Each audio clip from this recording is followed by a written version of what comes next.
j'avais une femme qui célébrait notre 5e anniversaire de mariage, et une fille de 3 ans. Vivre avec ma famille était un pur bonheur. Je l'ai rencontrée lors d'une réunion d'affaires pour l'entreprise pour laquelle je travaillais, mais au moment où je l'ai vue, je suis tombé amoureux d'elle dès le premier regard. Elle m'a accueilli en tant que secrétaire de la société. Elle avait un sourire gentil et une voix douce et apaisante. Elle dégageait un charme élégant, et j'ai été étonné de sa beauté. Elle m'a servi du thé, mais j'étais complètement captivé par elle et je l'ai à peine remarqué. J'ai visité l'entreprise plusieurs fois, désireux de me rapprocher d'elle. Alors que mon patron louait mon travail enthousiaste, je voulais juste la voir. Je me sentais coupable de ne pas répondre aux attentes de mon patron, mais je ne pouvais pas l'oublier. Je m'étais épris d'elle à ce point. 3 mois plus tard, j'ai finalement rassemblé le courage de l'inviter à dîner. En parlant seule avec elle, je me suis encore plus laissé séduire par ses charmes. Je l'ai invitée à plusieurs rendez-vous, et nous avons finalement commencé à sortir ensemble officiellement. Ma femme dit qu'elle a aimé ma nature proactive. Après 1 an de fréquentation, nous nous sommes mariés. Au cours de notre 2e année de mariage, nous avons été bénis avec notre fille. Je me demande si notre fille grandira pour être aussi belle que ma femme. À cette époque, je devais peut-être être un peu trop joyeux. Je me vantais souvent de ma femme et de ma fille à mes collègues et amis. Mon ami Pierre a éclaté de rire et a répondu « Je l'ai déjà entendu tellement de fois. Tu pourrais penser que je suis fatiguée, mais mes émotions ne peuvent toujours pas être contenues. Je suis un homme chanceux. » J'ai toujours pensé ainsi. Cependant, à cause d'un certain incident, j'ai brusquement perdu ma vie heureuse. C'était de ma faute. Ma femme n'a rien à voir avec cela. L'incident s'est produit lorsque j'ai emmené ma fille au parc. C'était un jour férié, alors je suis allée au parc avec ma fille. Nous avons joué ensemble sur les glissières et les balançoires, faisant ce que ma fille voulait. Soudain, alors que je jouais, j'ai ressenti le besoin d'aller aux toilettes.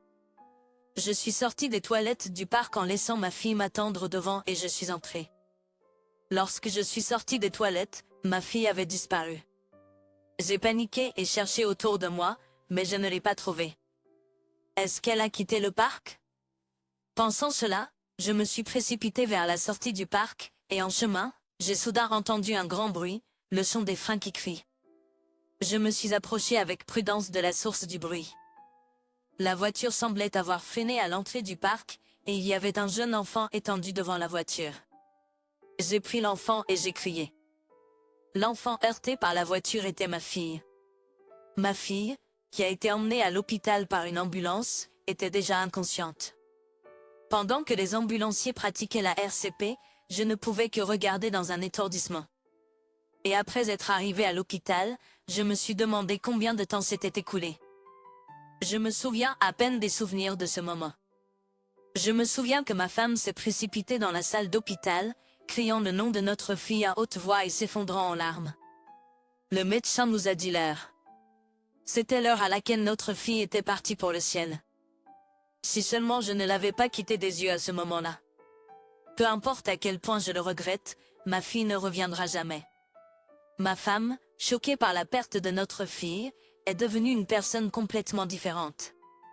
Même à la maison, elle ne me parlait pas. Quand j'ai essayé de lui parler, elle a soudainement éclaté en sanglots et m'a dit « Rends-moi ma fille ». Elle a dit. J'étais sans voix face aux mots de ma femme. Peu importe combien je réfléchissais, tout ce que je pouvais faire, c'était m'excuser, incapable de trouver les bons mots à dire. J'ai démissionné de mon travail. Le choc de perdre ma fille était trop grand, et je ne pouvais tout simplement pas trouver la motivation pour travailler, pas du tout. Ma femme n'a rien dit sur mon départ à la retraite non plus. Alors que les jours passaient comme ça, les parents de ma femme ont finalement dit qu'ils voulaient l'emmener chez eux dans sa famille. Ma femme était mentalement instable.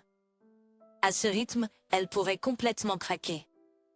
Et puis, mon beau-père a dit ceci, « S'il te plaît, divorce-toi d'elle. » Avec une expression triste, mon beau-père m'a parlé. Chaque fois que ma femme me regardait, elle se souvenait de notre fille. Si je tenais vraiment à ma femme, il m'a demandé d'agir comme si rien de ce qui s'était passé auparavant ne s'était produit.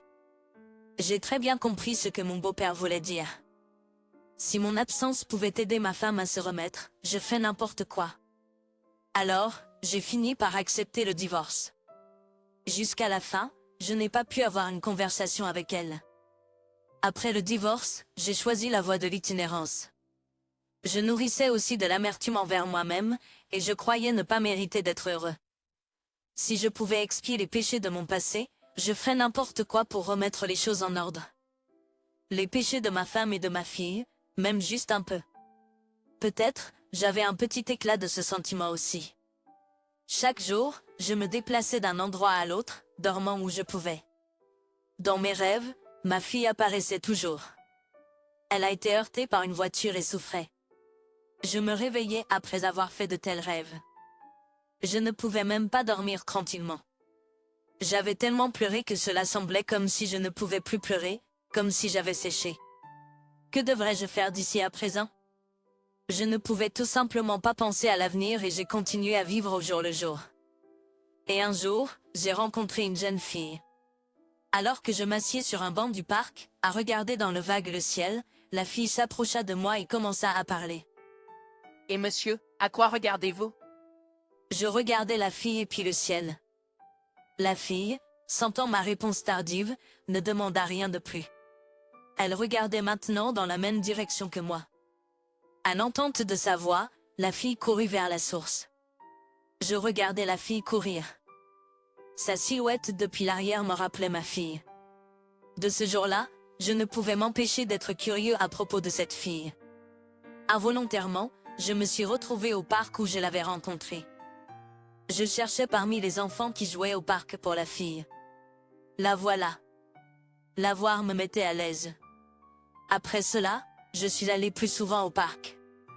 Quand je m'asseyais sur le banc, les jeunes filles semblaient s'intéresser à moi et ont commencé à m'approcher plus souvent. « Que faites-vous toujours, monsieur ?» J'ai commencé à répondre aux questions de la jeune fille. Comme si je parlais à ma fille que j'ai perdue. C'est ainsi que je me suis sentie. Cela m'a fait me sentir de cette façon.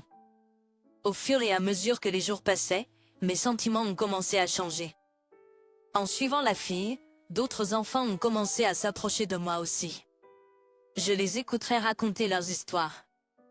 Je me souviendrai des livres que j'ai lus en tant qu'enfant et leur raconterai les histoires comme si elles s'étaient vraiment produites. Et les enfants écoutaient avec impatience. Je leur ai dit que j'étais une fée. Ils ont peut-être pensé que je plaisantais. Mais je le pensais vraiment, un personnage de fiction dans la réalité. J'ai ajouté ce petit quelque chose d'ironique pour le rendre plus accessible aux enfants. Jour après jour, je me suis rapproché des enfants, même en jouant au football et en faisant d'autres activités avec eux. Voir les sourires des enfants me faisait sourire aussi. Quand est-ce que je me suis souri pour la dernière fois? Pour les enfants, j'étais le compagnon de jeu idéal. Ils venaient au parc presque tous les jours. Parmi eux, cette fille en particulier a attiré mon attention. C'était une fille lumineuse et pleine de vie. Je me demande si ma fille aurait été comme cette jeune fille si elle avait eu des amis. Regarder cette jeune fille me rappelle la croissance de ma fille. Alors que les jours s'écoulaient, les parents des enfants avec qui je passais du temps se sont également rendus compte de ma présence. Un homme inconnu jouant avec les enfants, ils ont dû en parler quand ils sont rentrés chez eux. Comme je m'apprêtais à écouter les enfants comme d'habitude, un parent, probablement un père, est venu à ma rencontre. C'est naturel pour un parent de s'inquiéter. Un sans-abri qui joue avec des enfants est inacceptable. J'ai été averti par le père et je suis revenu à mes sens. Je me suis engagé à ne plus approcher les enfants et à quitter le parc. À ce moment-là, je cherchais le bonheur. Je cherchais à oublier ma fille et à m'échapper de ma situation difficile. Je me suis excusé auprès de ma femme et de ma fille dans mon cœur. Je leur ai dit que je ne chercherai plus jamais à être heureux, alors s'il vous plaît, pardonnez-moi. Lorsque j'ai quitté le parc, je me rendis compte que j'avais laissé quelque chose derrière moi. Je suis retourné au parc, en essayant d'éviter les enfants. J'ai cherché autour du banc et j'ai trouvé ce que j'avais oublié. Alors que j'allais quitter le parc, j'ai entendu les voix des enfants qui jouaient au football dans la zone ouverte. Je les ai regardés dans leur direction et j'ai vu les enfants s'amuser. Je ne fis aucun bruit et leur dis un au revoir silencieux. Vivez heureux. Je murmurai dans mon cœur et quittai le parc. Ensuite, un ballon roula hors du parc à la sortie. Cela a continué à dévaler du parc à la sortie sur la route. J'ai vu la fille courir vers le ballon. J'avais un mauvais pressentiment à ce sujet. Un camion s'approchait du ballon. Si le timing était mauvais, la fille pourrait se faire heurter. J'ai jeté mes affaires et couru vers le ballon. S'il te plaît, arrive à temps. À ce moment-là, la silhouette de ma fille est apparue juste devant mes yeux. Papa, fais de ton mieux. Ma fille avait définitivement dit ça. Soudain, je suis revenu à mes sens et j'ai réalisé que je tenais la main de la jeune fille. Un camion a dépassé juste devant la fille. Si je ne l'avais pas attrapée, elle aurait certainement été heurtée par le camion. La fille avait une expression surprise, mais quand je me suis penché et lui ai remis le ballon, elle a dit merci et est retournée auprès de ses amis. En regardant la petite main de la fille, je ne pouvais pas m'empêcher de penser à la mienne. En regardant la main que j'avais tenue, je pensais à quelque chose. Quelques jours plus tard, j'ai attendu devant la maison de mes beaux-parents que ma femme sorte. Il y avait quelque chose que je devais dire à ma femme. Lorsque ma femme est sortie par la porte d'entrée, elle semblait avoir retrouvé son calme et avait la même expression qu'avant. Elle m'a remarqué et a été surprise. Je t'ai dit à ma femme, je prends l'entière responsabilité de la perte de notre fille, et je suis vraiment désolé et plein de remords. Mais je l'ai vue, notre fille. Elle m'a dit, papa, fais de ton mieux. Je veux vivre non seulement pour moi-même, mais aussi pour elle. Elle fera toujours partie de nous. Si je gâche ma vie maintenant, ce serait une insulte à sa mémoire. Donc, je vais continuer à vivre, dis-je. Ma femme s'est-elle rendue compte de quelque chose? Pensait-elle la même chose? Je le ressentais de la même manière. Elle répondit. Ensuite, ma femme s'est précipitée vers moi et m'a étreint. Je suis désolée, a dit ma femme en pleurant sur ma poitrine. Nous, en tant que couple, avons décidé de vivre ensemble à nouveau. Chaque année, le jour de l'anniversaire de notre fille, nous cuisons un gâteau et célébrons.